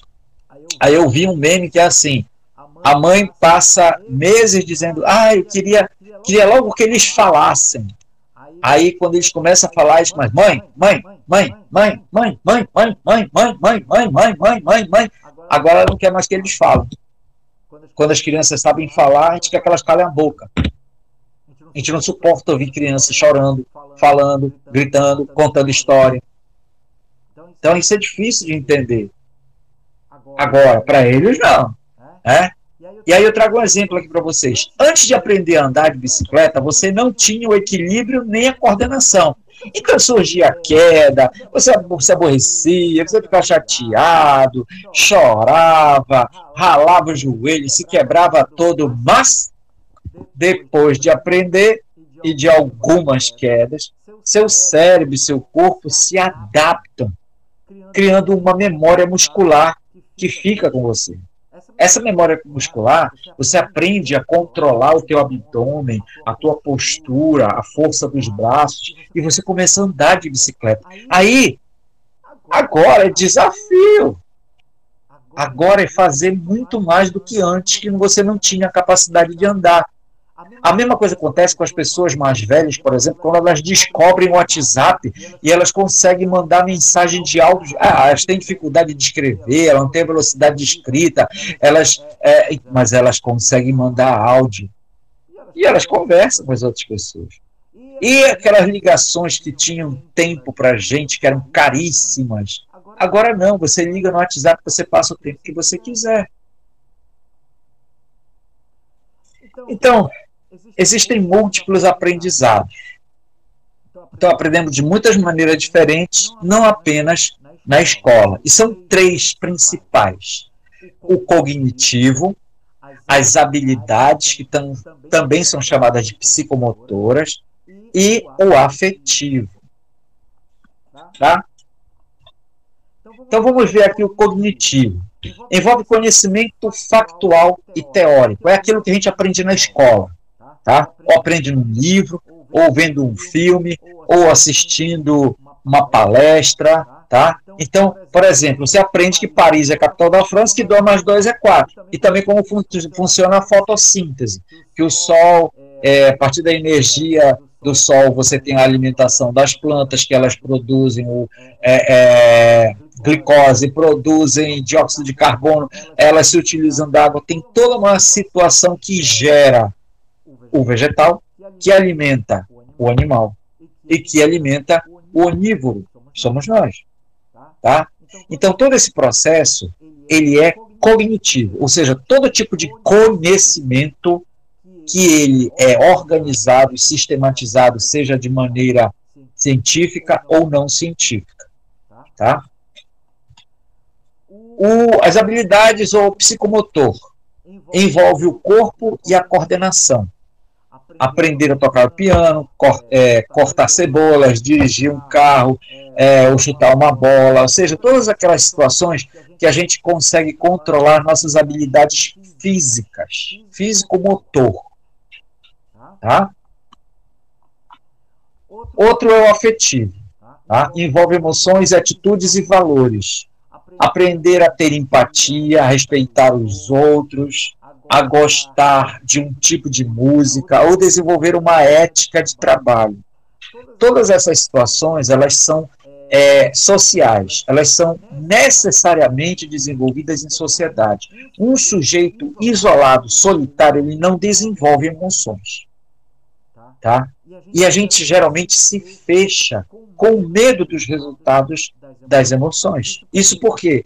Porque alguns tipos de emoções nos ferem e outras nos satisfazem. A gente então procura mais aquelas que nos satisfazem do que as que nos ferem. Então, esse é um tipo de aprendizado afetivo. Você começa a diferenciar aquilo que é bom e é ruim para você, que te agrada ou que te desagrada, aquilo que te alimenta ou aquilo que gera nojo, repulsa. Tá? Então, como acontece esse aprendizado? Existem aqui 5 tipos de formas de aprendizado. Tá? 5 etapas, perdão. 5 etapas no processo de aprendizado. A exposição, a compreensão, a retenção, a prática ou aplicação e a transferência. São aquelas coisas que eu falei ainda agora para vocês que a gente consegue desenvolver para aprender. Tá? Então vejamos, a exposição. Vou colocar aqui como exemplo uma criança que tem com o mundo financeiro. Tá? Então a primeira coisa, ela entra em contato com uma nova informação ou experiência. Que nova informação? Ela está com os pais, ou com o seu pai, com a sua mãe, no supermercado, elas escolheram vários produtos, e agora ela vai fazer o pagamento desses produtos. Então tem que passar pelo caixa, dar dinheiro, receber as compras e ir para casa. Essa é a experiência vivenciada pela pessoa. Aí, ela começa a compreender o seguinte: cada um dos produtos que foram escolhidos lá, retirado das prateleiras e colocado no carrinho, eles têm um valor. Não foi pago um carrinho inteiro. Cada coisa tem o seu valor. Então faz sentido daquela informação, conectando-as com as coisas que você já sabe. Então, cada coisa tem um preço? Sim. Então, isso quer dizer que o carrinho, cada vez que eu colocava uma coisa no carrinho, ia somando as quantidades de preços que eu ia pagar. Muito bem. E aí, o que ele retém como conhecimento? Para eu guardar a informação na minha memória de curto prazo, é necessário gerar um modelo. Então, vejam bem, por que é importante dormir? Tá? As nossas memórias de curto prazo, elas se consolidam como memórias de longo prazo quando a gente dorme. Tá?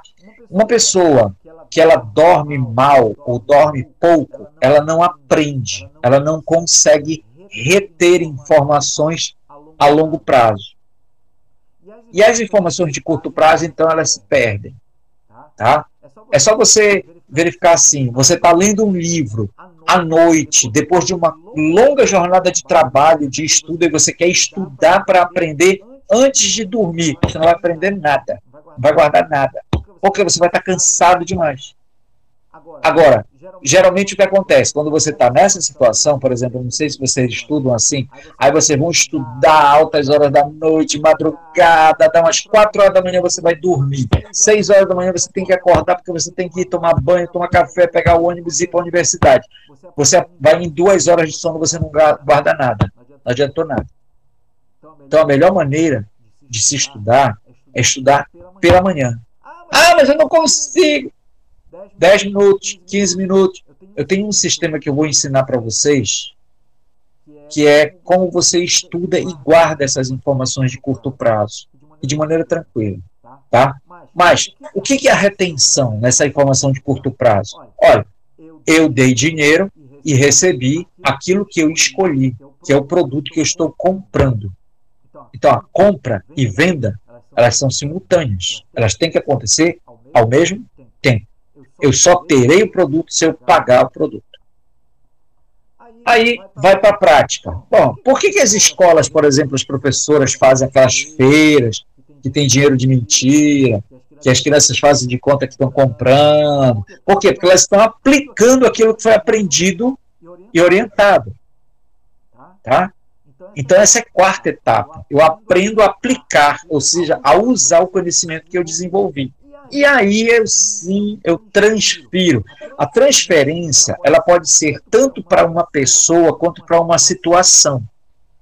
Então, eu tenho que ser capaz de usar o que aprendi em uma situação para resolver um problema diferente em outro contexto. Então, por exemplo, aquilo que foi feito lá na brincadeira, a primeira vez que eu vi com os meus pais, agora eu posso chegar num lugar e dizer assim, eu quero aquele biscoito. Aí o cara vai dizer, tá aqui, R$2. Aí ele dá os R$2 e releva o biscoito. É isso. Porque isso passa a ser uma prática para a pessoa.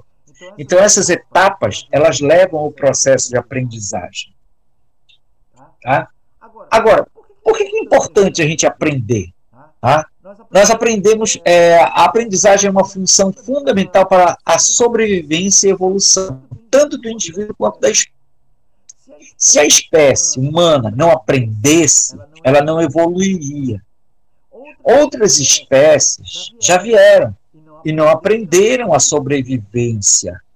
Não tiveram a capacidade de aprender para sobreviver. Ou se mantiveram em um processo simbólico primário. E não passaram para outras etapas, pereceram, morreram. Tá? Por quê? Por exemplo, você tem diferentes animais. Por que é complicado contar uma situação mais real? Tá?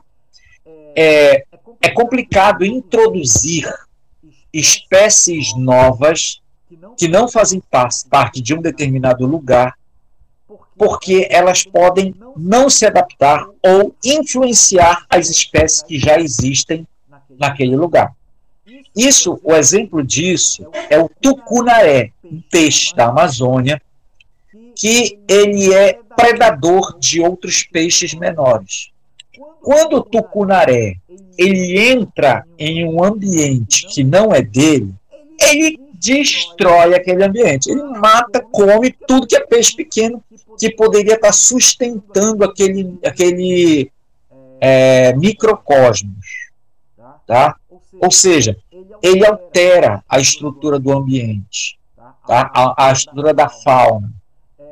Isso aconteceu já em vários casos, em várias situações, tá? Então, olha só, para a gente aprender, a gente faz isso. A gente já tem adaptação, a gente tem o crescimento, a socialização e a inovação. Então, a aprendizagem ela nos permite adaptar-nos aos sistemas, crescer dentro do sistema, socializar, e os processos de socialização incluem a reprodução.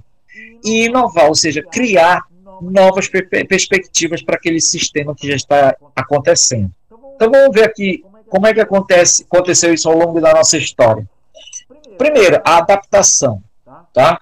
Resolver novos problemas e ajustar a mudanças do ambiente. Nós, seres humanos, nós identificamos na nossa história um período em que a gente não tinha paradeiro. Ou seja, nós éramos nômades. Por quê? Porque o homem buscava água, alimento e abrigo.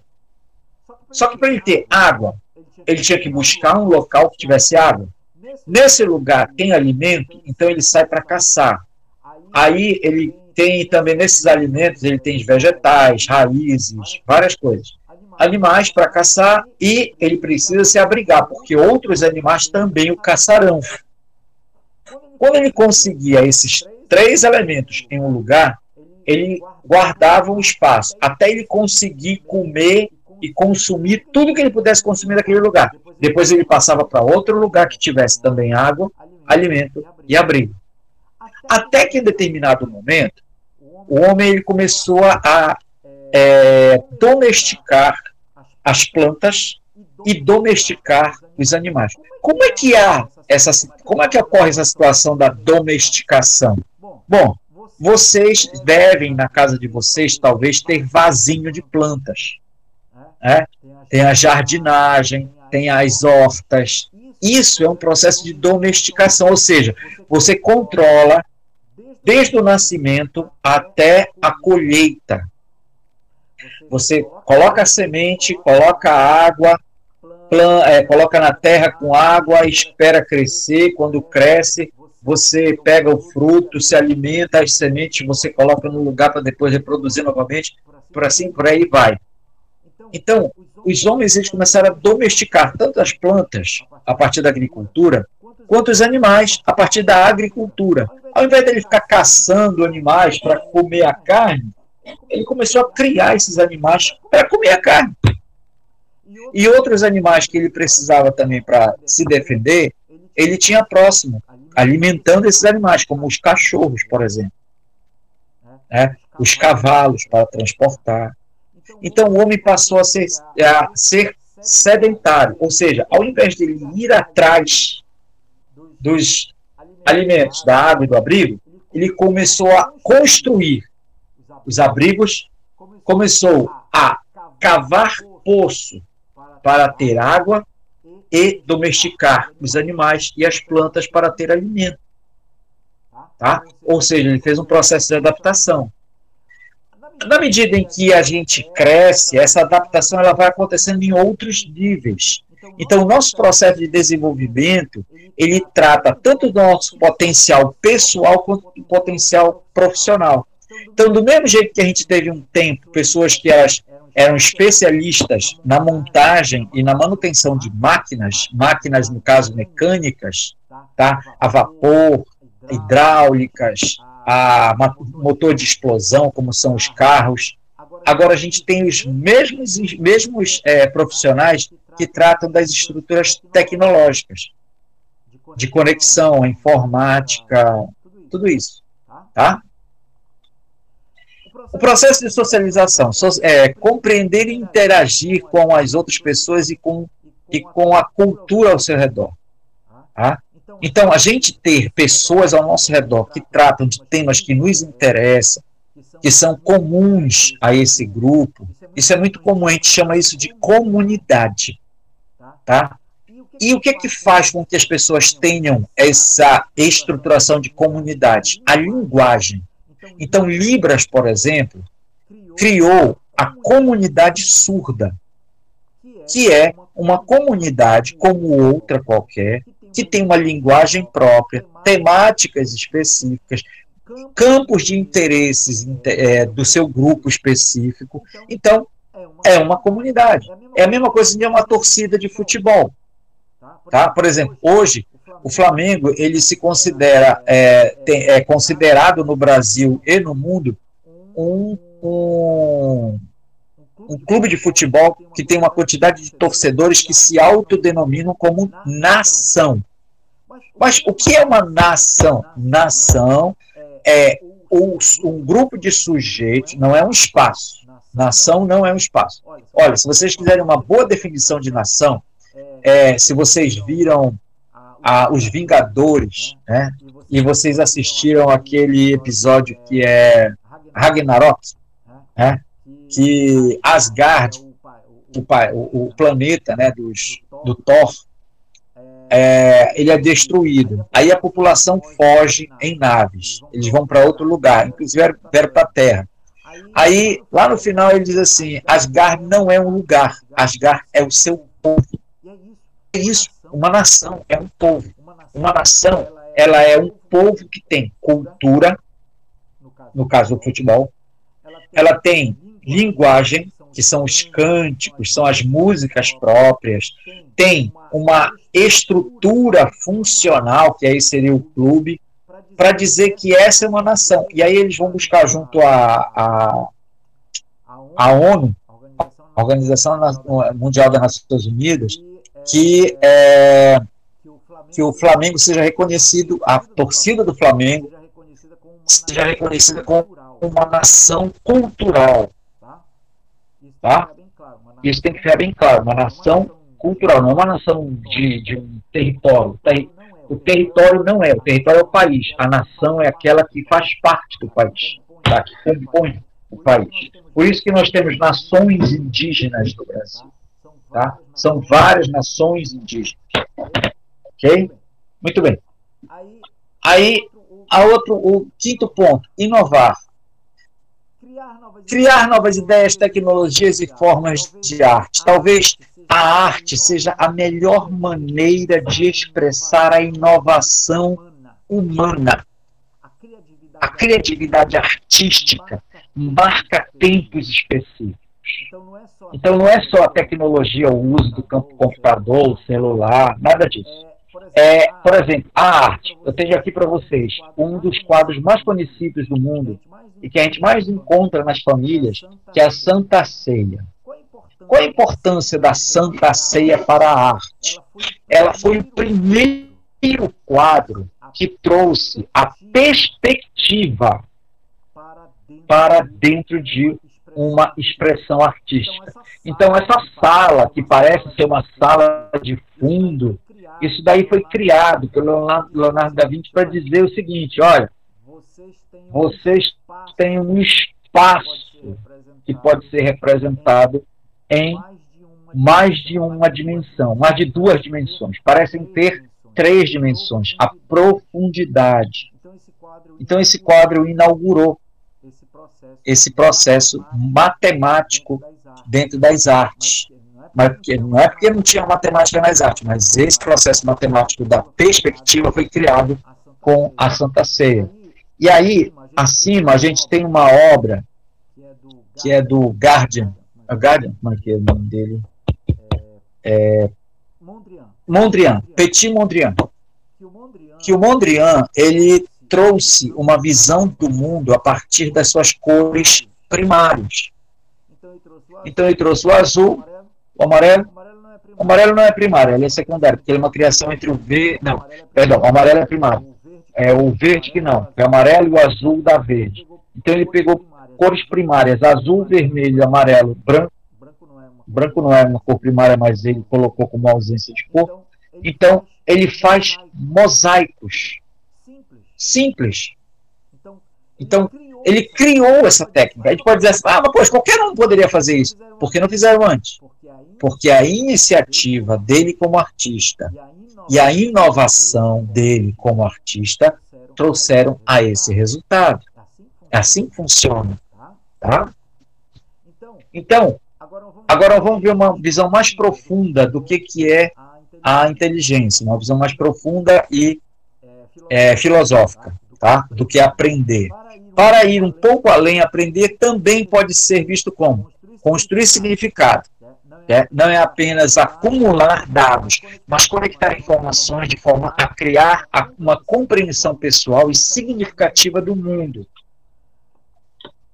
Desaprender, muitas vezes desaprender envolve questionar e abandonar crenças ou ideias antigas que já não servem mais. Talvez seja muito mais complicado a gente abrir mão de uma ideia errada ou superada do que a gente aprender uma coisa nova. Tá? Uma jornada contínua. A aprendizagem não tem um ponto final, é um processo que dura a vida toda. O conceito de lifelong learning, ou aprendizado ao longo da vida. Tá? Então, o que acontece? A gente sempre diz assim mesmo, e até virar uma forma de você falar poeticamente, né? Você é um eterno aprendente ou eterno estudante. Nós sempre estamos aprendendo. Mas tem muita gente que não quer aprender. Diz que não é preciso. Não é importante. Continuando. Aprender, em resumo, então. Aprender é mudar. Tá? É a capacidade de transformar uma experiência em uma parte permanente de quem você é e do que você é capaz de fazer. E o que nos torna humanos e nos permite evoluir constantemente. Então, olha, eu vou colocar aqui algumas questões para a gente para amanhã, para a próxima aula. Já que aprender, vejam bem, já que aprender o que nos torna humanos, o que é então inteligência? É a utilização do que se aprende, a forma de como utilizar o que se aprende. Tá? Só há uma forma de inteligência. E como desenvolver nossas inteligências? Porque a temática central desse curso é a inteligência artificial. E ela como recurso didático para a sala de aula. Se a gente fala que tem uma inteligência artificial, a gente esquece do que vem antes, que é ela aprende. Alguém ensina a inteligência artificial. Será que o que é ensinado à inteligência artificial é diferente do que se pode ser ensinado a um humano? Com certeza não. Não é diferente. Agora, a quantidade de informação, a maneira pela qual é ensinado, a eficácia desse ensino, aí é diferente. Bastante. Mas por quê? Porque a inteligência artificial é mais inteligente? Não. Não é. É porque ela tem a possibilidade de guardar as informações mais efetivamente do que os seres humanos. Porque a gente tem limitações físicas para a gente guardar informações de tempo, de alimentação, de condição financeira, de condição econômica. Tá? As diferenças sociais que nós vivemos, elas são os principais motivos pelos quais as pessoas têm limitação de aprendizagem. Então, elas são menos inteligentes? Não. Elas têm menor possibilidades de aprendizagem. Por quê? Porque as informações não são disponibilizadas da mesma maneira. Qual é a motivação que eu tenho em realizar este curso que eu estou fazendo com vocês? É de mostrar que o professor pode ensinar mais e com qualidade superior. Basta ele ser orientado e desenvolver essas orientações de maneira efetiva. Porque as pessoas são inteligentes. Elas possuem inteligência para guardar de memória e desenvolver registros daquilo que elas aprendem. Então, o professor tem que se organizar para capacitar essas pessoas para aprender mais e melhor. Tá ok? Então, essa temática de hoje, ela se encerra aqui. Agora, antes de a gente encerrar, eu queria saber com vocês. Alguma impressão? Alguém quer falar alguma coisa? Esteja à vontade.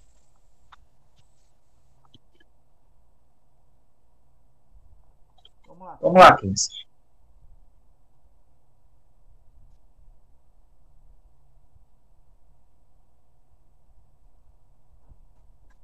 Mas, vamos lá. Deixa eu ver quem está aqui. Olha, o Caio está aqui. A Ismelina falando agora. A Glenda está aqui. A Jaiane. A Laís. Olha que legal. Matias. Aí tem a Maria Cristina, a Lohane, Letícia, a Leida, Laís, Josiane, Janaína, Jaine, Graziele, Glenda. Vocês percebem quantas moças aqui no curso? Isso é um reflexo de que existem diferentes interesses de aprendizagem a partir exatamente da representação de gênero. Isso porque as mulheres, elas estudam por mais tempo que os homens. Porque a nossa sociedade machista e meritocrata coloca na cabeça dos homens que eles têm que ser o provedor. E aí ele tem que trabalhar. Não tem que estudar, tem que trabalhar. Aí ele larga a escola, ou então ele não se preocupa com formação e vai trabalhar. As mulheres, por sua vez, que também vivem neste mundo meritocrata e machista, elas começam a ver o seguinte: só tem uma maneira delas se libertarem, tá? E a liberdade da mulher se faz pela sua autonomia financeira, igual como os homens pensam também. Só que as mulheres, elas pensam de uma maneira diferente dos homens. Elas pensam em se capacitar para que elas ganhem sua autonomia financeira. Então elas estudam mais. Hoje, praticamente mais da metade das cadeiras disponíveis nas universidades são ocupadas por mulheres. Exatamente por causa dessa visão. Isso leva o quê? A uma sociedade que tem mais mulheres, com maior capacidade, maior nível de formação e, desse jeito, elas buscam as vagas no mercado de trabalho. Aí, a lei dizia a si mesmo, não sei se vocês já viram isso, a lei dizia que ela foi modificada, tá? Foi sancionada a lei pelo presidente Lula, todo mundo diz que não quer saber, não sei o quê, ele só quer saber de coisa boa. O Lula, aquele bandido que roubou meu coração, ele sancionou a seguinte lei. Desde a década de 40 do Brasil, antes da década de 40, as mulheres sempre ganharam menos que os homens, mesmo trabalhando nas mesmas condições, mas elas sempre ganharam 30% a 40% menos que os homens. Por quê? Porque se entendia da seguinte maneira: o homem, sendo o provedor da casa, ele precisa de dinheiro para comprar as coisas para casa. A mulher, ela não precisa comprar as coisas para casa, pagar a conta de casa. Ela pode trabalhar, porque ela tem liberdade para trabalhar, mas ela não vai ganhar tudo que o cara ganha. Por quê? Porque ela vai ter dinheiro para comprar as roupinhas dela, ir no salão, se ajeitar, comprar maquiagem, fazer as unhas, essas coisas de mulher. Então, reduzia-se o salário das mulheres em função disso. Só que hoje já é real a estatística brasileira, metade exatamente, se eu não me engano, são 52%. Não, perdão, não chegou a 50%. É 48% ou 49% das famílias brasileiras são mantidas financeiramente por mulheres. Então, não há mais essa situação de que a mulher ganha um pouquinho só para sua maquiagem, para seu cabelo, para suas unhas, nada disso. Elas são provedoras da família. E aí, houve a lei, se fez a lei e foi sancionada, e, se eu não me engano foi em 2023 ou 2024, sancionada a lei de equidade salarial. Homens e mulheres ganham a mesma coisa. Evidentemente, porque existem também uma equidade de cargos para homens e mulheres. Então, estão aqui mostrando exatamente isso. As mulheres procuram formação, procuram instrução para elas terem condições de trabalho e disputar o mercado de trabalho. Então, meninas, obrigado por você estar aqui com a gente. Tá? A gente fica então por aqui, pessoal. Amanhã eu espero que o site já tenha voltado, porque teve algum problema no Wix, porque não foi no site do LEMAT. Eu não estou acessando nem o Wix para fazer a formatação lá do site. Então paralisou mesmo o Wix. Quando voltar, eu vou colocar essa gravação lá, tá? E vou disponibilizar para vocês. Primeiro eu coloco ela no canal do LEMAT no YouTube, depois eu pego o link e coloco no site. De qualquer maneira, eu vou colocar o link no grupo, tá? E vou colocar no grupo também os materiais que deveriam estar lá no site, tá bom? Pelo menos os textos eu tenho, os vídeos não. Mas assim que voltar, vocês podem dar uma olhada. Eu queria que vocês vissem os vídeos que eu estou colocando lá, para vocês ampliarem o entendimento a partir dessas discussões que a gente está tendo, tá ok? Amanhã a gente vai falar de inteligência, tá bom? Então, mais uma vez, obrigado, crianças, uma boa noite e até amanhã.